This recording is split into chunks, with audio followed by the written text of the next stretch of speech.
Hi hello నమస్తే నేను మీ శ్రీలతని welcome back to Kalyan Sri ఈరోజు ఒక మంచి స్నాక్ రెసిపీతో మేము ముందుకు వచ్చేసానండి. అదేంటంటే స్వీట్ కార్న్తోని పకోడీ అండి. ఎప్పుడైనా తిన్నారా? మొక్కజొన్నతోని పకోడా.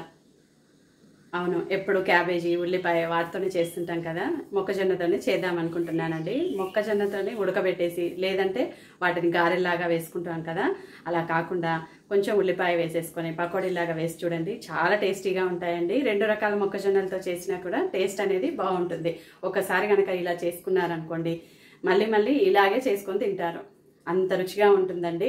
మరి ఆ ప్రాసెస్ ఏంటి, ఏ విధంగా ప్రిపేర్ చేసుకోవాలి ఏంటి అనేది లేట్ చేయకుండా వీడియోలోకి వెళ్ళిపోయి చూసేద్దాం. చూసే ముందు ఫస్ట్ టైం కనుక మన ఛానల్ని చూస్తుంటే తప్పకుండా సబ్స్క్రైబ్ చేసుకోండి, నచ్చినట్లయితే ఒక మంచి లైక్ కొట్టండి, అలాగే మీ ఫ్రెండ్స్ అండ్ ఫ్యామిలీ మెంబర్స్కి షేర్ చేయడం అస్సలు మర్చిపోవద్దండి. మీరు కూడా ట్రై చేశాక ఎలా కుదిరింది అనేది కామెంట్ సెక్షన్లో నాతో షేర్ చేసుకోండి. మరి లేట్ చేయకుండా ప్రాసెస్లోకి వెళ్దాం.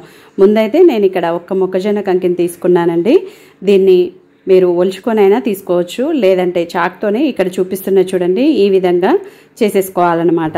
గింజలు ఒలుచుకోవడానికి టైం అనేది ఎక్కువగా పడుతుంది కాబట్టి ఇక్కడ చూపించిన విధంగా నైఫ్తోనే ఇలా చేసేసుకుంటే ఈజీగా అయిపోతుందండి. మొత్తం కంకిని కూడా గింజలన్నీ ఇదే విధంగా చేసేసుకున్న తర్వాత మిక్సీ జార్లోకి వేసేసుకొని పల్స్ మోడ్లో ఒక్కసారి పల్స్ ఇచ్చారనుకోండి కచ్చపచ్చగా రెడీ అవుతుందన్నమాట. ఇలాగే వేసుకుంటే ఏమవుతుందంటే అవి పేలే అవకాశం ఉంటుందండి డీప్ ఫ్రై చేసుకునేటప్పుడు. కాబట్టి తప్పకుండా వీటిని ఒకసారి పల్స్ మోడ్లో గ్రైండ్ చేసుకుందాం. ఇలా గ్రైండ్ చేసుకున్న ఈ మొక్కజొన్న మిశ్రమాన్ని ఒక మిక్సింగ్ బౌల్లోకి ట్రాన్స్ఫర్ చేసేసుకున్న తర్వాత మీడియం సైజ్ 2 ఉల్లిపాయల్ని పకోడీకి ఏ విధంగా కట్ చేసుకుంటామో సన్నగా పొడవుగా కట్ చేసుకోవాలండి. ఆ ఉల్లిపాయల్ని ఇలా నలిపేసుకున్నట్లుగా చేసుకుంటూ విడివిడిగా చేసుకుంటూ ఈ మొక్కజొన్న మిశ్రమంలోకి వేసుకోవాలి. 2 పచ్చిమిర్చిని, 1 ఇంచు అల్లాన్ని, 2 వెల్లుల్లిని కచ్చపచ్చగా దంచుకున్నది వేసేసుకున్నాను. ఆ తర్వాత 1/2 స్పూన్ వరకు మిర్చి పొడిని, 1 రెమ్మ కరివేపాకుని, రుచికి సరిపడినంత సాల్ట్ని కూడా వేసేసుకున్న తర్వాత శనగపిండిని వేసుకోవాలండి.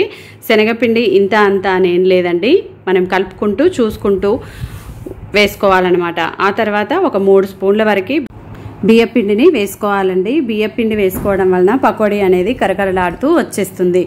ఆ తర్వాత ఇది కొంచెం లూజ్గా అనిపిస్తే మరి కొంచెం శనగపిండిని వేసుకుంటే సరిపోతుందండి. వాటర్ అనేది అస్సలు వేసుకోకుండానే కలుపుకోవాలన్నమాట. చూడండి ఈ విధంగా ఉండాలి పకోడీ వేసుకునేలాగా.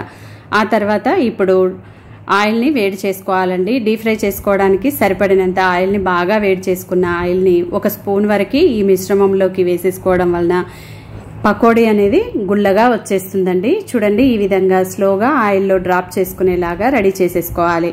ఆ తర్వాత చేతిని శుభ్రం చేసేసుకొని డీప్ ఫ్రై చేసుకోవడానికి ఆయిల్ అనేది బాగా వేడెక్కిన తర్వాత స్టవ్ని మీడియంలోకి పెట్టేసుకొని ఇక్కడ చూపిస్తున్న విధంగా ఉల్లిపాయ పకోడీ వేసుకున్నట్లుగా విడివిడిగా కాకుండా ఈ విధంగా వేసుకోవాలని, ఇక్కడ చూపించిన విధంగా ఉండేలాగా వేసేసుకోవాలన్నమాట.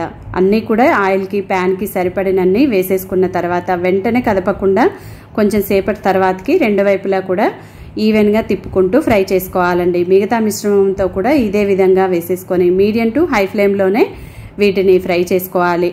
ఆయిల్ కూడా అస్సలు పీల్చుకోవండి, టేస్ట్ మాత్రం చాలా బాగుంటుంది. ఇలా కొంచెం క్రిస్పీగా మంచి కలర్ వచ్చేసిన తర్వాత ఒక ప్లేట్లోకి తీసుకొని సర్వ్ అవుట్ చేసేసుకోవడమే.